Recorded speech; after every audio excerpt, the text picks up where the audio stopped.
I will show you the punishment of the great prostitute who sits by many waters. The whore of Babylon is one of the most enigmatic figures in Christian eschatology, prominently featured in the book of Revelation. Over the centuries, there's been a lot of debate, interpretation, and controversy over her identity and importance. Was she a real person or simply a metaphor? And why is her presence so important within the apocalyptic narrative of the book of Revelation? The first reference to the whore of Babylon comes from the book of Revelation in the New Testament of the Christian Bible. Specifically, she is introduced in chapter 17. The chapter describes a vision of a woman sitting on a scarlet beast with 7 heads and 10 horns, clothed in purple and scarlet, adorned with gold and jewels, and she holds a golden cup filled with abominations and the filthiness of her fornication. The name written on her forehead is Mystery, Babylon the Great, the mother of prostitutes and abominations of the earth. But then there's a twist. Revelation 17:18 identifies her as the great city that rules over the kings of the earth. This suddenly opens up the notion that she's a metaphor for a place. The whore of Babylon is also depicted as drunk with the blood of the saints and the blood of the martyrs of Jesus. Throughout chapter 17 and 18, this mysterious woman is described in detail, but the description ends with predictions of her downfall. Naturally, this description is cryptic and intriguing. Who is this woman? Why is she described as a city, and why Babylon? To answer these questions, we have to take a look at the Babylonian Empire and how it was viewed by the early Christians. Located near modern-day Baghdad in Iraq, Babylon was one of the most influential empires of the ancient world. Its architectural marvel, the Hanging Gardens, is one of the 7 wonders of the ancient world. But in biblical history, Babylon was a symbol of adversity for the Jewish people, particularly during the time of the Babylonian exile. When the Babylonians sacked Jerusalem in around 586 BCE under King Nebuchadnezzar II, they destroyed the first temple of Solomon and enslaved many Judeans, marking the beginning of the Babylonian captivity. This period of exile deeply influenced Jewish thought, theology, and identity. The experiences in Babylon and the longing for their homeland permeate many biblical books, including Psalms, Lamentations, and portions of Isaiah and Jeremiah. Given this history, Babylon became a symbol of oppression, idolatry, and enmity against God and his chosen people. While Babylon, as an empire, had long since fallen by the time of early Christianity, its symbolic legacy persisted.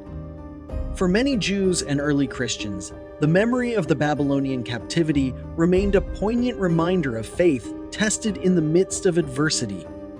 By the time of the early Christian community, the term Babylon in writings was often used as a coded reference. Scholars argue that it most likely referred to Rome. For example, in 1 Peter 5:13, Peter says, "She who's in Babylon, chosen together with you, sends you her greetings." Here, Babylon is likely a reference to Rome, indicating the use of the term as a symbolic representation of a dominant, oppressive power. The Roman Empire's growth and domination during the 1st century AD profoundly affected early Christianity.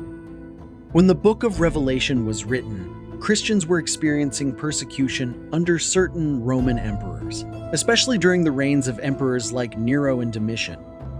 This kind of covert symbolism made it easy for early Christians to communicate shared experiences without drawing further unwanted attention from Roman authorities.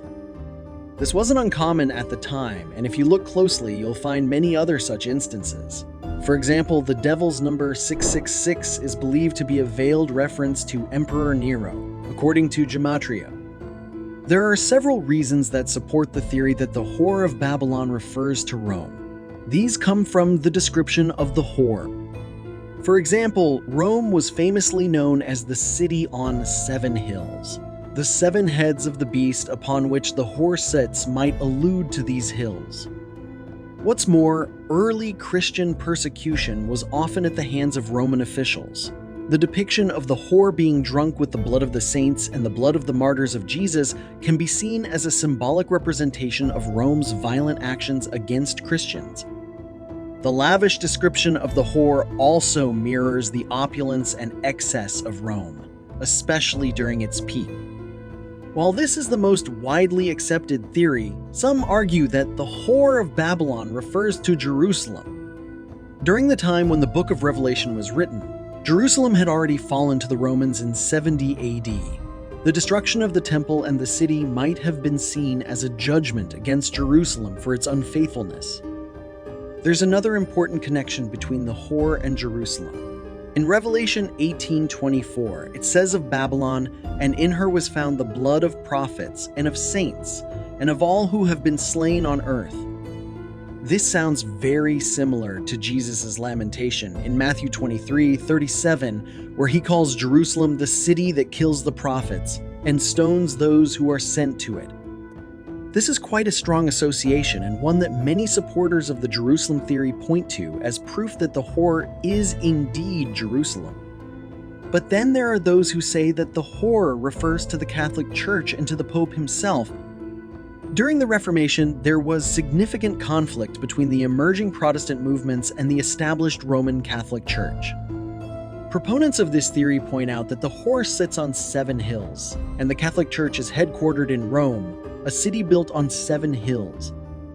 Some have tried to identify the whore of Babylon with entities like the United Nations, multinational corporations, or even specific political figures, suggesting they're working to establish a new world order.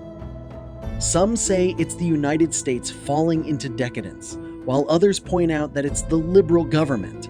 These interpretations are often based on current geopolitical concerns or conspiracy theories.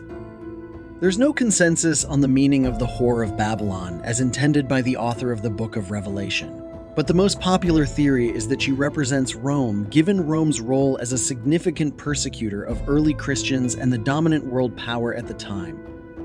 And from a symbolic point of view, she can be seen more broadly as a representation of spiritual unfaithfulness, idolatry, and persecution against the faithful.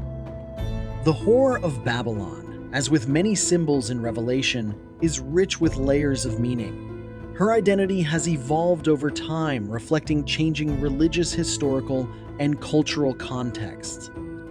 Whether viewed as a historical city, a representation of corrupt religious systems, or a future entity, ultimately, the whore serves as a potent reminder of the challenges believers face and the hope that prevails.